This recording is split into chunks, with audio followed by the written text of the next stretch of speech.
harmonie. Toutes les douleurs dues au péché ont disparu, car l'amour de Jésus les a guéris.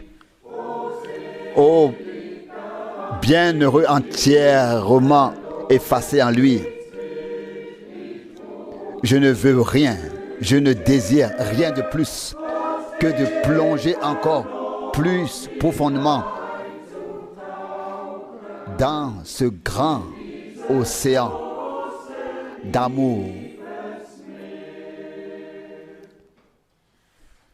Là où l'amour de Dieu remplit les cœurs, l'amour propre cesse. Car là où l'égoïsme règne encore, le cours de l'amour s'arrête. Mais si l'on se donne entièrement à lui, l'amour se répand en nous avec douceur et nous rend toujours plus clairs, plus purs, jusqu'à ce que l'image de l'agneau resplendisse en nous. Là où l'amour de Dieu remplit les cœurs, la paix et la joie s'installent. On n'a plus de paroles dures, car l'amour de Jésus nous rend petits. Il veut se transfigurer entièrement en nous, jusqu'à ce que notre image lui ressemble totalement. Ô but glorieux, la couronne nous attend si nous l'atteignons grâce à l'amour de Jésus. Ô bienheureux, éternel amour de Dieu qui se manifeste en Jésus et qui, ô miracle de toute grâce, s'est aussi répandu en moi. Ô Jésus, fais brûler encore plus fort le feu de l'ardeur de ton amour, afin que chacun puisse reconnaître que c'est ton esprit qui repose sur nous.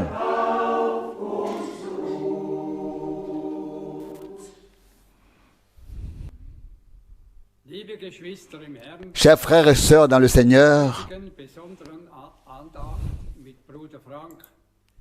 pour le recueillement spécial d'aujourd'hui avec Frère Franck, nous saluons tous ceux qui sont venus, ainsi que tous ceux qui sont connectés dans le monde entier, au nom précieux de notre Seigneur Jésus-Christ. Que le Seigneur soit loué et remercié de ce que nous puissions toujours être réunis au nom de Jésus sans être dérangés.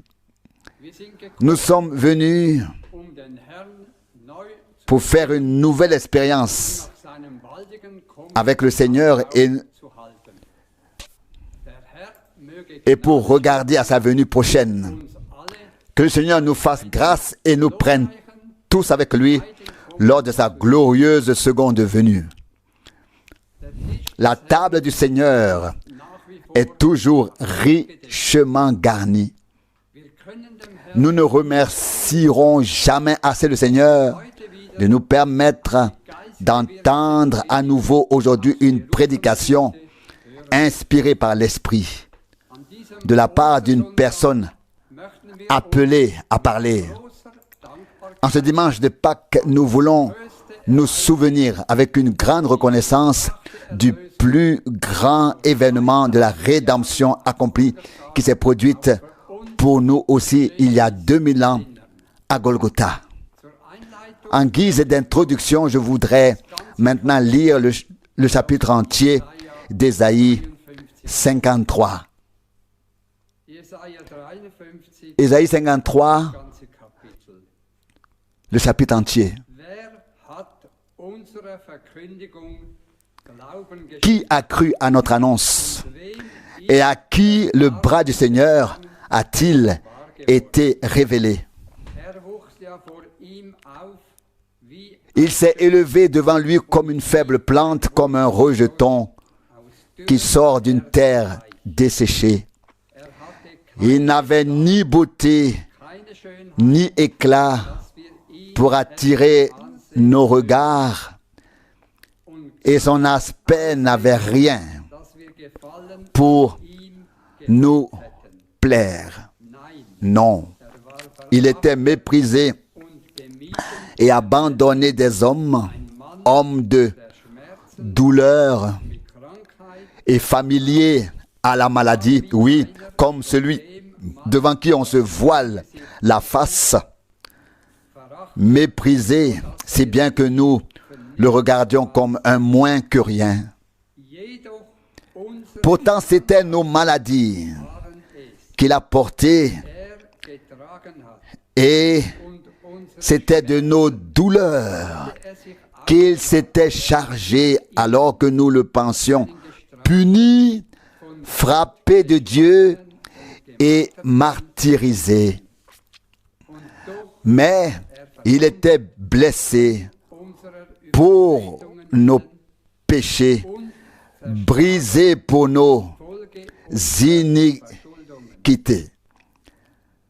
Le châtiment qui nous donne la paix est tombé sur lui, et c'est par ses meurtrissures que nous sommes guéris.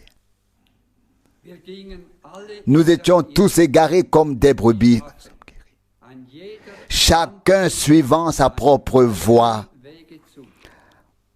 Mais le Seigneur a fait retomber sur lui toutes nos fautes. Verset 7. Quand il a été maltraité, il s'y est soumis de bon gré plutôt, et n'a pas ouvert la bouche comme un agneau qu'on mène à l'abattoir et comme une brebis qui reste muette devant ceux qui la tondent. Il n'a pas ouvert la bouche. Verset 8, il a été enlevé de la tribulation et du jugement, mais qui parmi ses contemporains a considéré qu'il était retranché de la terre des vivants. C'est à cause de la faute de mon peuple que le châtiment l'a frappé. Au verset 9, et on lui a assigné sa tombe avec les méchants et son sépulcre avec les malfaiteurs, bien qu'il n'ait pas commis de violence et qu'il n'y ait pas eu de fraude dans sa bouche. Verset 10, mais il a plu au Seigneur de le meurtrir par la maladie. Quand il aura livré sa vie comme sacrifice d'expiation pour le péché, il fera une semence et prolongera ses jours, et la volonté du Seigneur prospérera par lui. Verset 11, à la suite de son angoisse de l'âme, il verra du fruit et en sera satisfait. Par sa connaissance, mon serviteur, en tant que juste, aidera la multitude à être justifiée en se chargeant de leurs dettes. C'est pourquoi je lui donnerai la multitude et il partagera le butin avec les forts en récompense pour avoir donné sa vie à la mort et avoir été compté parmi les malfaiteurs, alors qu'il a porté le péché de la multitude et a intercédé pour les malfaiteurs. Conformément à sa promesse, Jésus a vaincu la mort, l'enfer et le tombeau. Il a créé une rédemption unique et éternelle selon l'esprit, l'âme et le corps. Il nous a également rendus vivants par l'esprit. Nous pouvons lire cela dans Romains, chapitre 8, verset 11.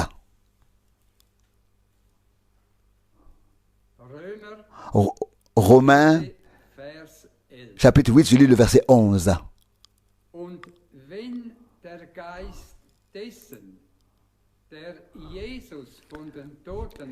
Et si l'esprit de celui qui a ressuscité Jésus-Christ, et celui qui a ressuscité Jésus d'entre les morts plutôt, habite en vous, celui qui a ressuscité Christ d'entre les morts rendra aussi la vie à vos corps mortels par son esprit qui habite en vous.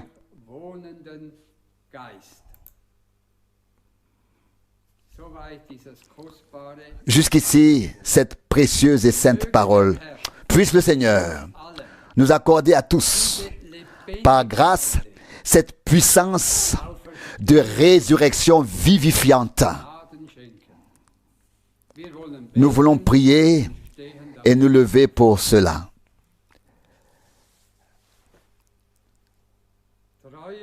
Père céleste fidèle, nous te remercions de tout cœur pour ta précieuse et sainte parole. En ce dimanche de Pâques, nous ne voulons pas oublier tout le bien que tu as fait pour nous. Tu as pardonné toutes nos fautes et tu as guéri toutes nos infirmités. Tu as délivré nos vies de la corruption et tu nous as couronnés de grâce et de miséricorde. Merci à toi d'être venu sur cette terre pour détruire les œuvres du diable. Merci de nous avoir permis d'être des pécheurs pardonnés et d'être ta propriété depuis la fondation du monde. Dieu Tout-Puissant, notre résurrection aussi est proche. Accorde-nous à tous cette puissance de résurrection vivifiante.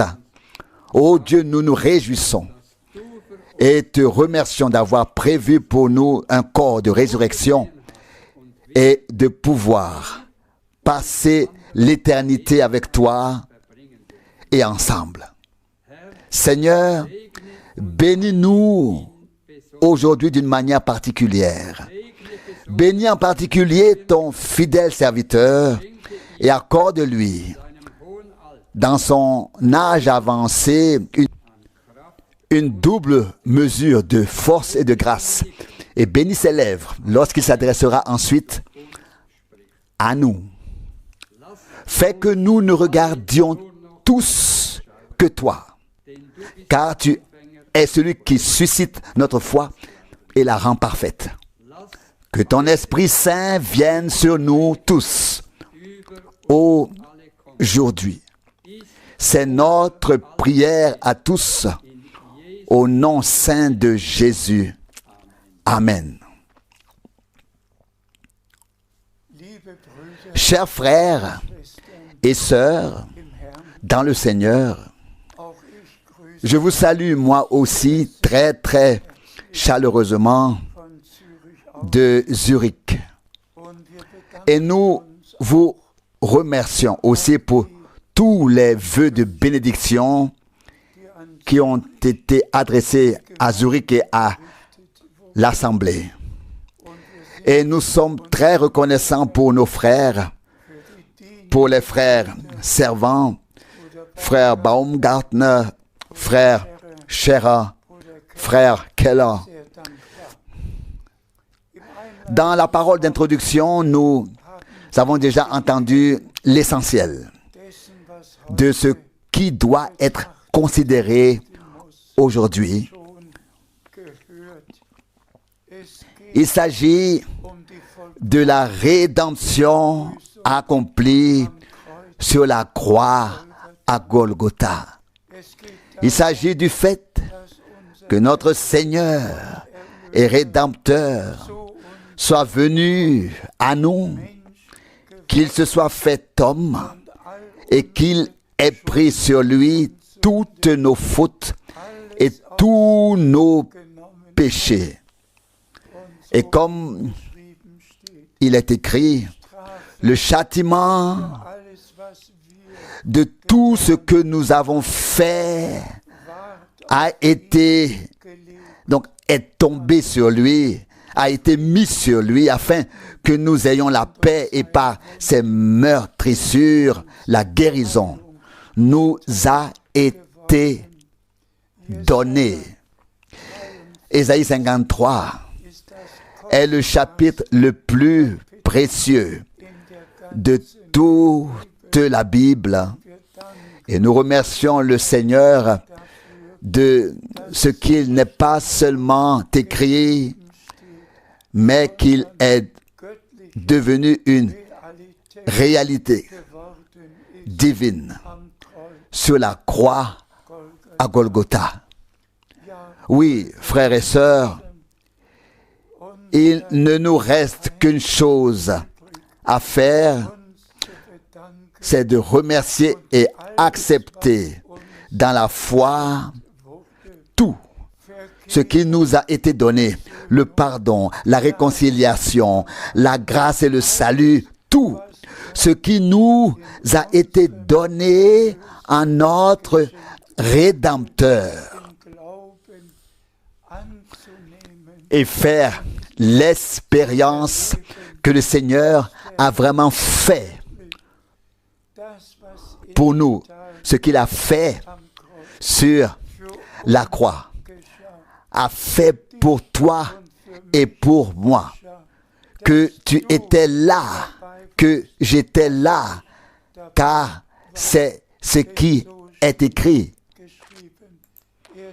Il a pris sur lui nos fautes et nos péchés à tous, à nous tous. Mais voici le point qui se trouve dès le début d'Ésaïe 53.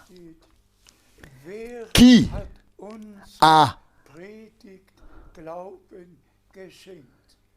cru à notre prédication? C'est de cela qu'il s'agit. Pas seulement de lire, pas seulement de prêcher à ce sujet, mais la grande question, qui? Point d'interrogation. Qui?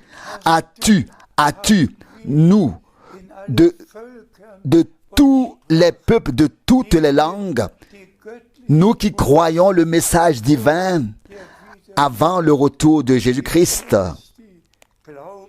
l'avons-nous reçu et accepté de tout cœur?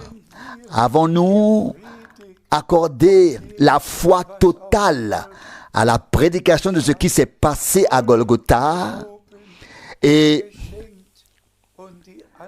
avons-nous accepté par grâce son application dans notre vie? Oui, nous sommes reconnaissants au Seigneur. Aujourd'hui, nous allons examiner brièvement le chemin de notre Sauveur, comment il est passé par Gethsémani pour arriver à Golgotha. Et il s'est exclamé à Gethsémani, que ma volonté ne soit pas faite, mais la tienne. Et il est parti, prenant sur lui tout l'opprobre, tout le mépris, tout, pour ceux qui veulent savoir exactement ce qui lui est arrivé sur ce chemin de la croix, qu'ils lisent les 3 derniers chapitres des 4 évangiles.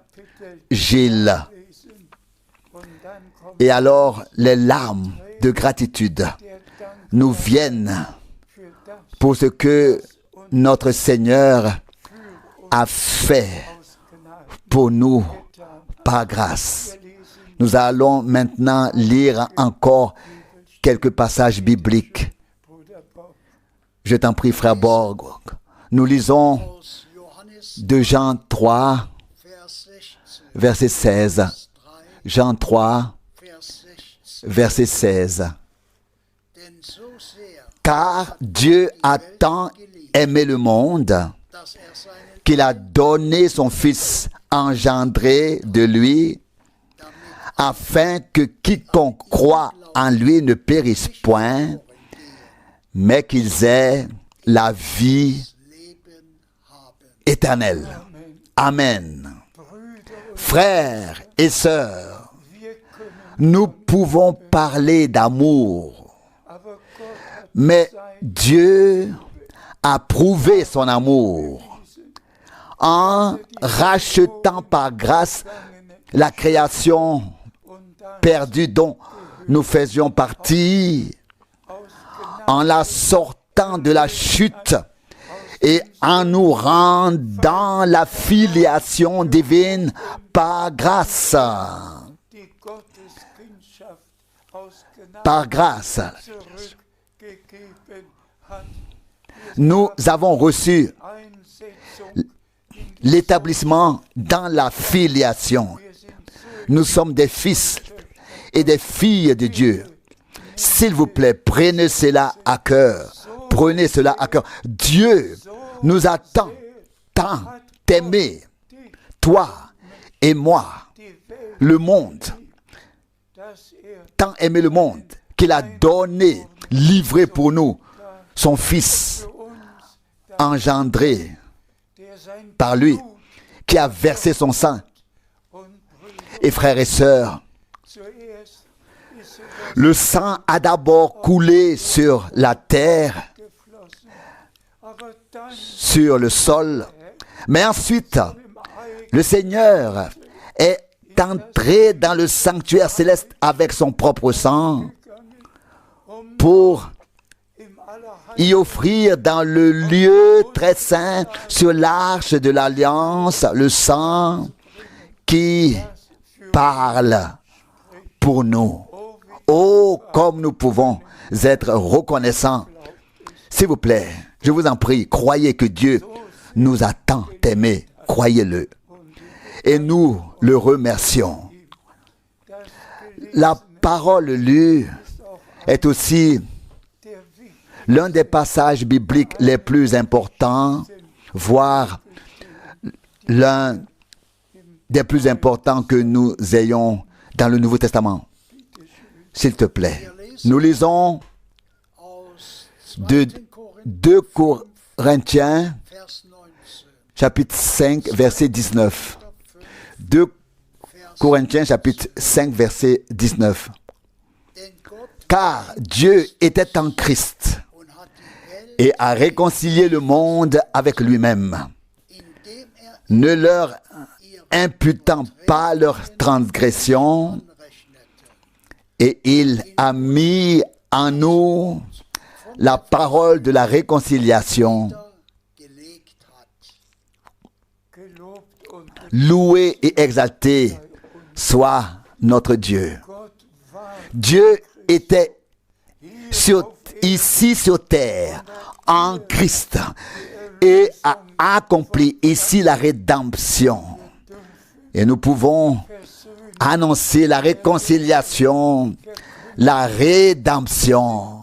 Nous avons été appelés à proclamer le plein évangile, le plein salut, la rédemption totale, selon l'esprit, l'âme et le corps.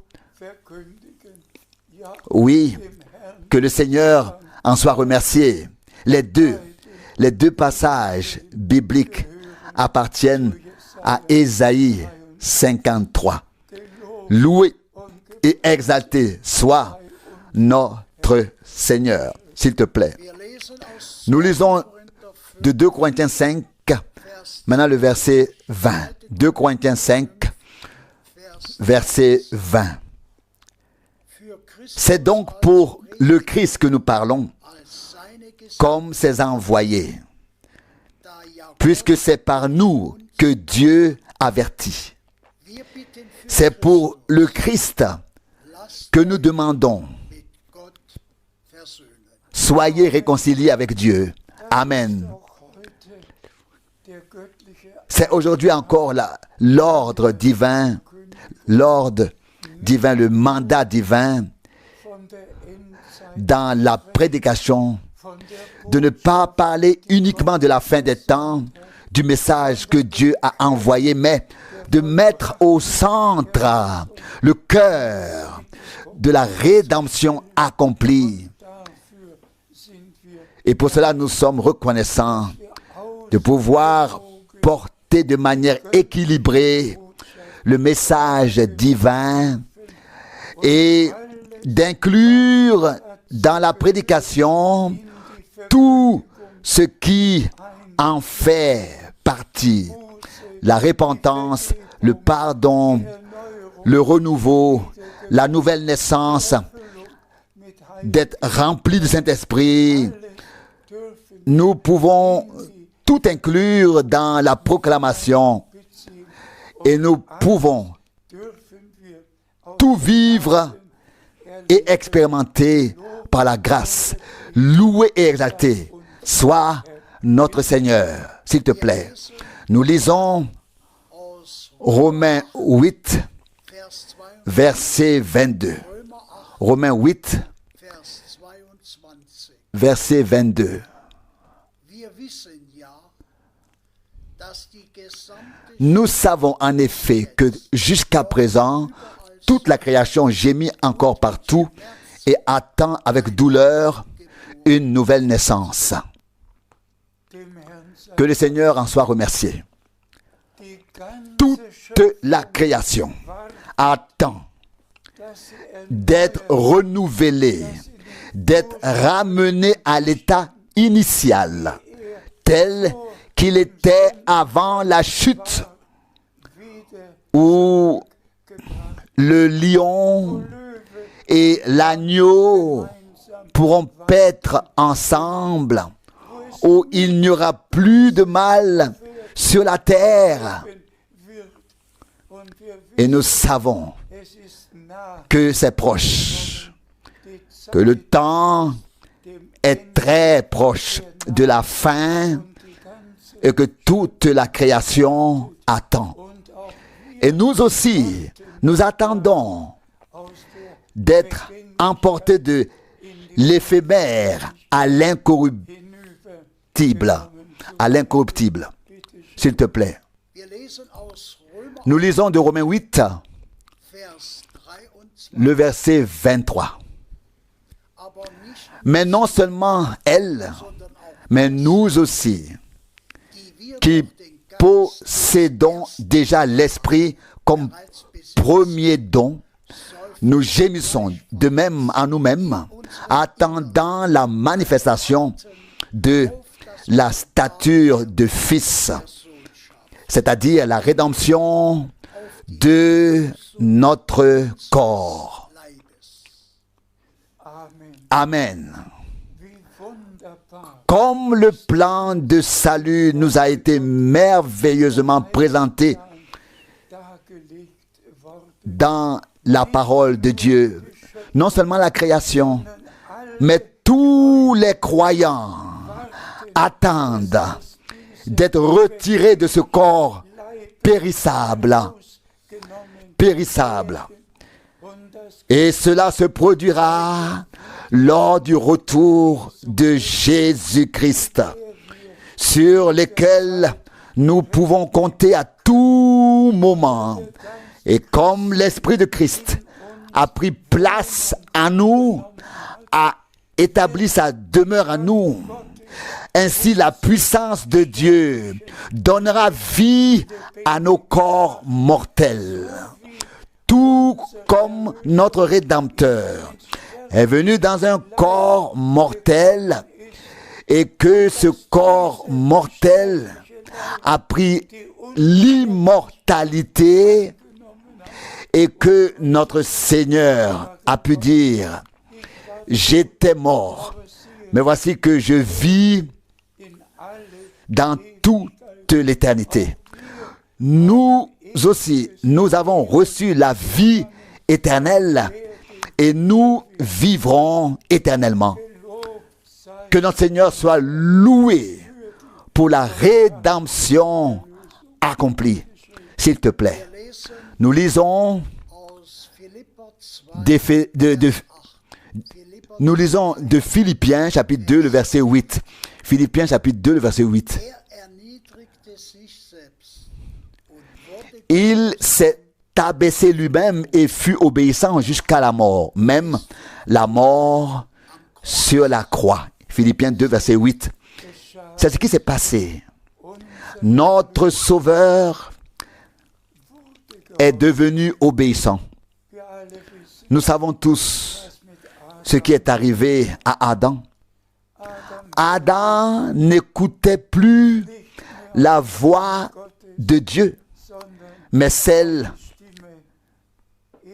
d'Ève. Mais Ève avait déjà écouté la voix de l'ennemi. Puis vint l'incrédulité, la désobéissance et toute la chute. Notre Rédempteur a été obéissant jusqu'à la mort sur la croix. Et son obéissance s'est aussi étendue à nous. À nous les rachetés est venue sur nous, son obéissance est venue sur nous, car tout ce qui était dans le Rédempteur doit être et sera dans les rachetés. C'est ce qui est écrit de notre Seigneur. Je monte vers mon Père et vers votre Père, vers mon Dieu et vers votre Dieu. Jean 20, verset 17. Le même Saint-Esprit qui est venu sur Marie et a procédé à la procréation, et le Fils de Dieu est né, est le même Saint-Esprit qui vient sur nous et crée la nouvelle vie divine en nous. Nous sommes tout simplement reconnaissants de tout cœur pour cela. S'il te plaît, nous lisons d'Éphésiens chapitre 1, verset 7. Éphésiens chapitre 1, verset 7. En lui, nous avons la rédemption par son sang, le pardon de nos transgressions, selon la richesse de sa grâce. Amen. Non pas d'abord avoir, mais en lui nous avons, pas nous aurons, mais nous avons dès maintenant le pardon, la réconciliation, le plein salut. Oh frères et sœurs, laissez-moi le dire dès maintenant. Sa résurrection est tout de même la garantie de notre résurrection. Nous avons été crucifiés avec lui. Nous sommes morts avec lui. Par le baptême, selon Romains 6, nous avons été ensevelis avec lui dans sa mort pour marcher avec lui dans une vie nouvelle.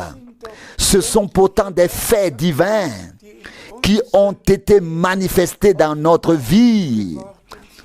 Loué soit le Seigneur. Ah, l'accent est mis sur cela. En lui, nous avons, pas nous aurons, mais en lui, nous avons la rédemption, le pardon, le sang a coulé et tout ce que Dieu avait, il nous l'a donné par grâce en Jésus-Christ. Que son nom soit loué. s'il te plaît. Je lis dans Marc 16, verset 6. Marc 16, verset 6. Mais il leur dit, ne soyez pas effrayés. Vous cherchez Jésus de Nazareth, le crucifié. Il est ressuscité. Il n'est plus ici. Voyez, c'est là qu'on l'avait mis.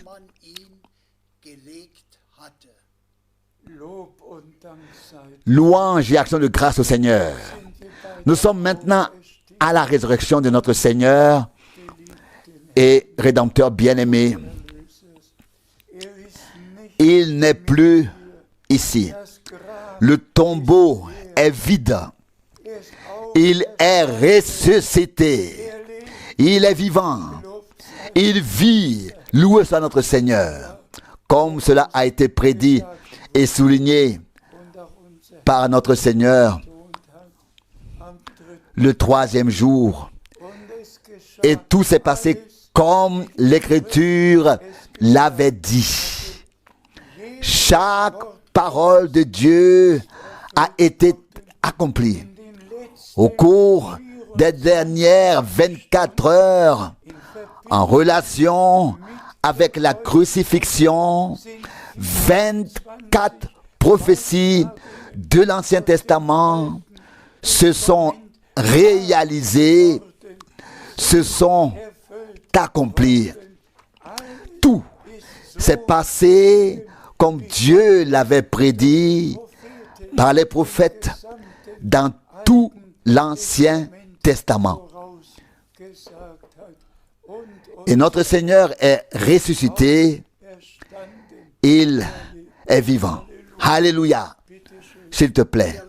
Nous lisons d'Hébreux 10.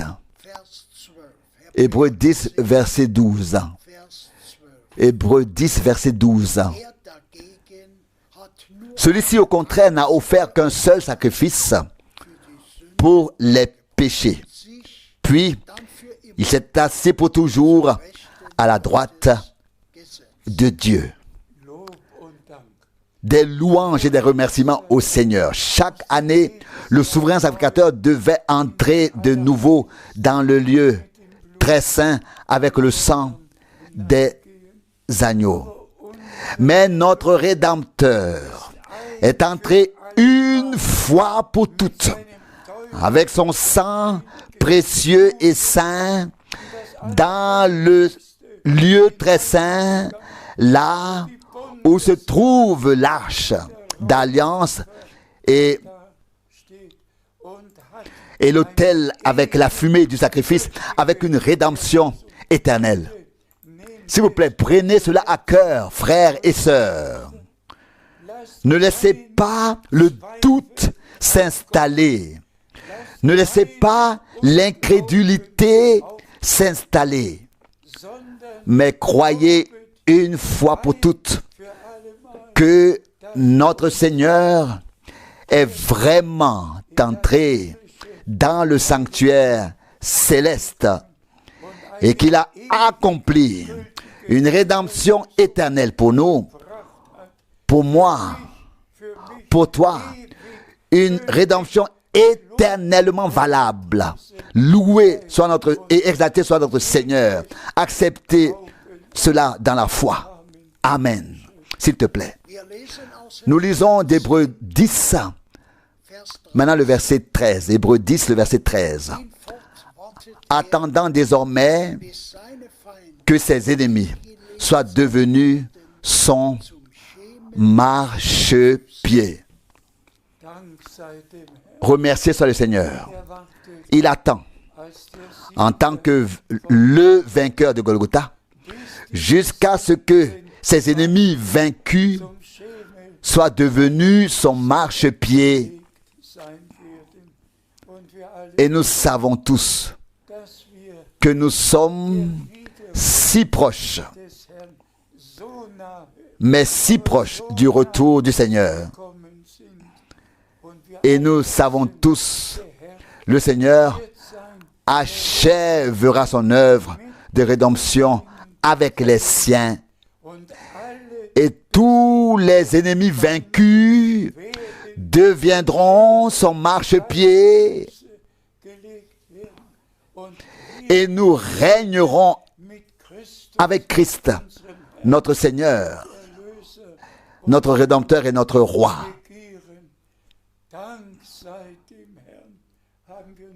Rendons grâce au Seigneur. Avons-nous un autre passage biblique? Nous lisons d'Hébreux 10, le verset 14. Hébreux 10, verset 14. Car c'est par une seule offrande qu'il a fait parvenir pour toujours au but ceux qui se laissent sanctifier. Amen. Frères et sœurs, c'est un passage biblique très, très sérieux. Tout d'abord, nous avons entendu que notre Seigneur a accompli une rédemption éternelle. Mais maintenant, et je demande à Frère Borg de relire ce verset encore une fois, s'il te plaît. Nous lisons Hébreux 10, le verset 14. Car c'est par une seule offrande qu'il a fait parvenir au but pour toujours ceux qui se laissent sanctifier. Pour toujours ceux qui se laissent sanctifier. Donc, ceux qui se laissent sanctifier, il les a amenés pour toujours au but. Oh, merci au Seigneur. Notre Rédempteur s'est entièrement donné. Et il veut que nous aussi, nous donnions entièrement à lui et que nous soyons trouvés en lui, dans sa parole, dans sa volonté, et que nous y soyons sanctifiés. Car la promesse est faite à ceux qui se laissent sanctifier. Eux seuls atteindront le but. Personne n'atteindra le but par ses propres moyens, mais seulement ceux qui se laissent vraiment sanctifier dans la parole de vérité. Et quand serons-nous sanctifiés en cela? Quand est-ce que nous serons sanctifiés? En recevant en nous les promesses de la parole comme une substance divine, et en croyant de tout cœur et en participant ainsi à ce que Dieu fait maintenant, actuellement. Ce n'est qu'ainsi que nous pouvons être sanctifiés une fois pour toutes, et cela dans la volonté de Dieu et dans la parole de Dieu, et que ainsi nous pouvons atteindre notre but et être amenés au but. Et j'y crois parce qu'il est écrit, et son épouse s'est préparée. J'y crois parce qu'il est écrit, le Seigneur reviendra et ceux qui se sont endormis en Christ ressusciteront. Et nous serons transformés, changés, et nous serons enlevés ensemble dans la gloire. Ce qui nous semble impossible, Dieu l'a rendu possible. Et nous le croyons et nous allons vivre tout cela personnellement. S'il te plaît. Nous lisons dans Apocalypse 11,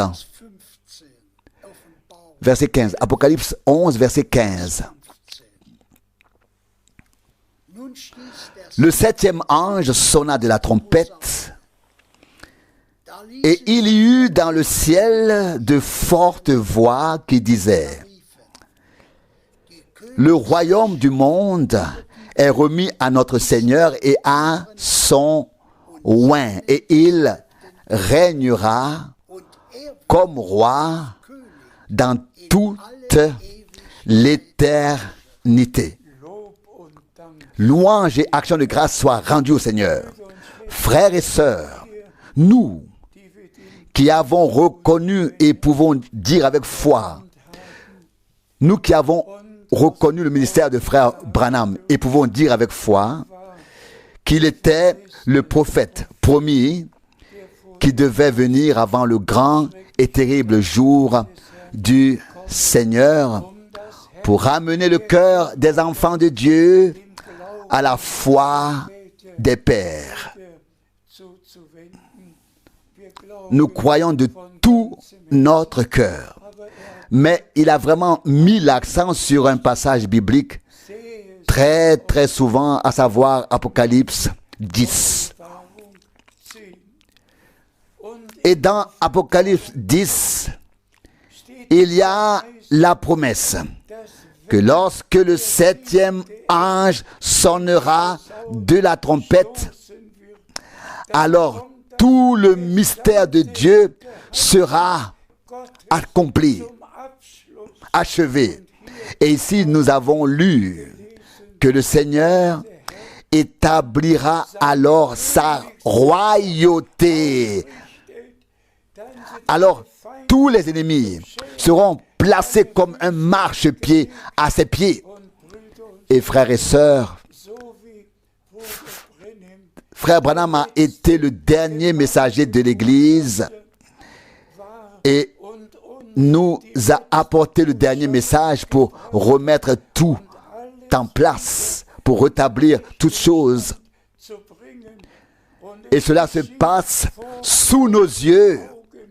Que le Seigneur en soit remercié. Cela se passe dans le monde entier, dans tous ceux qui font partie de l'Église épouse. Mais imaginez que dans Apocalypse 10, la promesse est faite. Dans les jours où le 7e ange sonnera de la trompette. 6 avaient déjà fait venir leur jugement au son de la trompette sur la terre. Et maintenant, nous arrivons au chapitre 11 de l'Apocalypse, où il est écrit du temple qu'il sera mesuré du ministère des 2 témoins qui ont exercé le ministère pendant 3 ans et demi et qui ont été, et que les 144 000 ont été scellés de toutes les 12 tribus d'Israël. Et je vous le dis aujourd'hui, lorsque les coupes de colère seront encore déversées et que tous les jugements auront été rendus sur toute la terre et auront fait aboutir ce qui serait encore et ce qui devrait être après l'enlèvement, alors s'accomplira la parole selon laquelle notre Seigneur entrera dans la royauté. Que lui, plus Satan, que lui, duquel il n'y aura plus rien à entendre de lui et plus rien à voir de lui, il sera jeté en bas pour 1000 ans et l'entrée sera fermée. Maintenant, on n'entendra plus Satan, on ne le verra plus, mais ce sera notre Seigneur, bien-aimé, qui régnera. Lis encore le verset 17.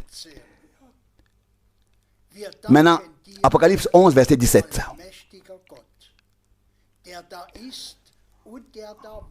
En disant, nous te rendons grâce, Seigneur Dieu Tout-Puissant, qui est et qui était, de ce que tu as pris possession de ton grand pouvoir et de ce que tu as commencé à régner.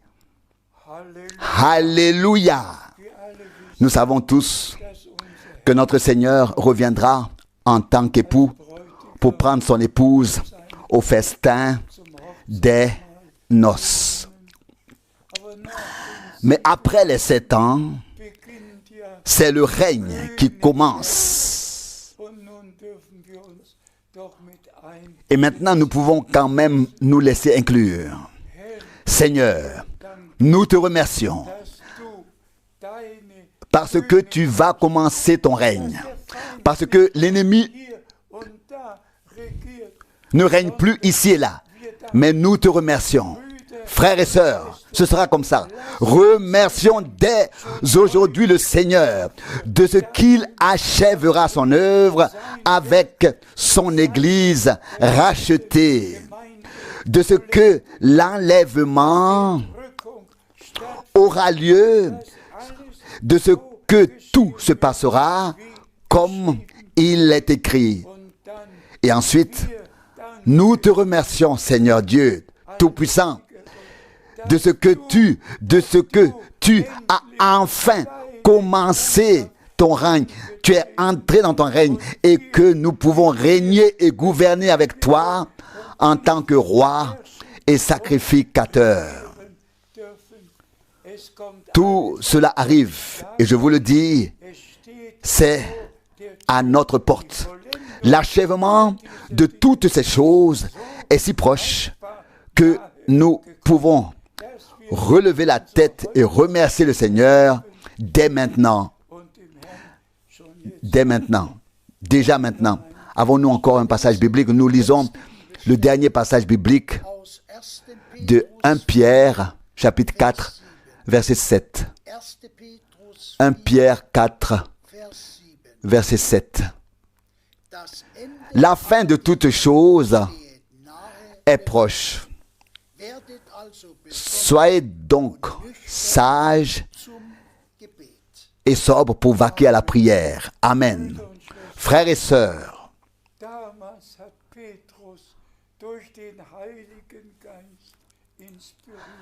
à l'époque, Pierre, inspiré par le Saint-Esprit, a dû écrire. Pour nous qui vivons maintenant, la fin de toutes choses est proche. Devenez sobre dans la prière. Oui, sobre dans tous les aspects de la vie. Ô frères et sœurs, sobre. Il ne nous reste plus qu'à remercier le Seigneur. Nous ne pouvons pas entrer dans les détails de ce qui se passe à notre époque. Mais si Pierre a écrit plutôt, la fin de toutes choses est proche. Est proche. Alors nous pouvons vraiment dire, elle est très proche, car nous voyons toute la prophétie biblique s'accomplir sous nos yeux, que ce soit avec Israël, et regardons à Moscou, regardons à Kiev, regardons ici, regardons là-bas, dans le monde entier. Et comme il est écrit, toutes les nations se tourneront contre Jérusalem. Et c'est ce que nous venons d'entendre au Conseil mondial de sécurité. Tous les peuples se sont tournés contre Israël. Et l'Écriture s'accomplira pour que tout s'accomplisse comme c'est écrit. Frères et sœurs, il me tient vraiment à cœur de dire à tous les véritables croyants de tous les peuples, de toutes les langues et de toutes les nations, nous vivons la fin du temps de grâce. Et ce sont les derniers instants avant le retour de Jésus-Christ. Et nous distinguons ce qui doit se passer avant l'enlèvement et ce qui se passera dans les 7 années qui suivront, que ce soit avec Israël ou avec le monde entier. Mais nous remercions Dieu pour sa sainte et précieuse parole. Nous avons tout ici écrit, jusqu'au nouveau cieux et à la nouvelle terre. Et que le Seigneur soit remercié dans le royaume millénaire. Tout sera encore sur la terre. Seule la malédiction sera levée pour le moment, mais les hommes continuerons à vivre, mais après les 1000 ans, il y aura les nouveaux cieux et la nouvelle terre. Oh, merci à notre Dieu pour le plan de rédemption saint dans lequel nous sommes impliqués. Que Dieu vous bénisse tous depuis Zurich. Nous souhaitons tout particulièrement l'aide de Dieu à tous les traducteurs dans toutes les langues, la conduite du Saint-Esprit pour trouver les mots justes dans chaque langue afin de tout traduire correctement. Dieu le Seigneur achève son œuvre. Nous le répétons encore une fois. La fin de toute chose est proche. Devenez sobre. Sobre dans votre vie personnelle. Sobre dans le foyer. Sobre dans la vie de l'Église. Sobre dans toutes les relations. Normaux de sorte que nous puissions mener une vie qui plaise à Dieu. Que la grâce de Dieu soit avec tous ceux qui écoutent le message divin. Et aussi certainement que le Seigneur est descendu dans la nuée surnaturelle et a donné à frère Branham le mandat d'apporter le message avant la deuxième venue de Christ. Message qui serait répandu dans le monde entier. C'est ce qui s'est passé après son départ. Il a apporté le message et ensuite le message a été porté dans le monde entier. Nous aussi, nous sommes reconnaissants pour les retransmissions. Les voyages missionnaires personnels ne sont plus nécessaires, ne sont plus possibles. Mais par la retransmission, nous atteignons tous les peuples dans toutes les langues, et ainsi que tous ceux qui ont vraiment trouvé grâce auprès de Dieu maintenant croient chaque parole de Dieu, soient sanctifiés dans la parole et soient amenés pour toujours au but. S'il vous plaît, relisez tous ces passages bibliques. Que Dieu le Seigneur vous bénisse. Oui, nous saluons encore une fois de Zurich tous les frères et toutes les sœurs de tous les peuples, de toutes les langues et de toutes les nations. Et nous sommes convaincus qu'en notre temps, le Seigneur achèvera son œuvre. Que son nom soit sanctifié dans toute l'éternité. Que son sang précieux qui a coulé pour nous soit glorifié. Oui, nous rendons grâce à Dieu pour l'alliance qu'il a conclue avec nous, pour le sang qu'il a versé pour nous, pour toutes les promesses qu'il nous a faites. Il les a accomplies toutes dans notre vie. Loué et exalté soit son saint nom de Jésus. Alléluia. Amen. Oh, viens avec moi à Golgotha et vois ce qui s'est passé pour toi sur la croix. C'est là-bas qu'il souffre et qu'il prie pour toi. Qu'il prie pour toi. C'est là que le Seigneur est mort pour toi, méprisé par les hommes, bafoué et ridiculisé.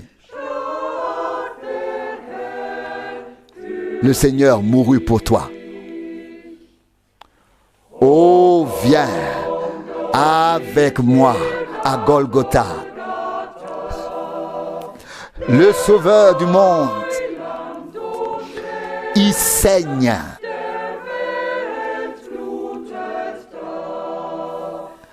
Et de cet homme que tu as tant méprisé, retentit sur la croix cette parole. Tout est accompli.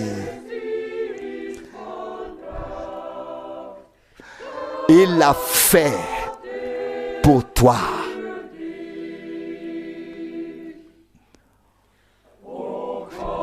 Oh, viens avec moi à Golgotha, car là, le ciel sur la terre est proche de toi.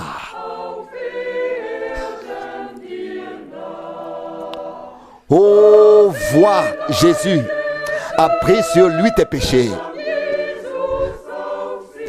Quand sur la croix, il a expiré dans la douleur en tant que sauveur. Il l'a fait pour toi.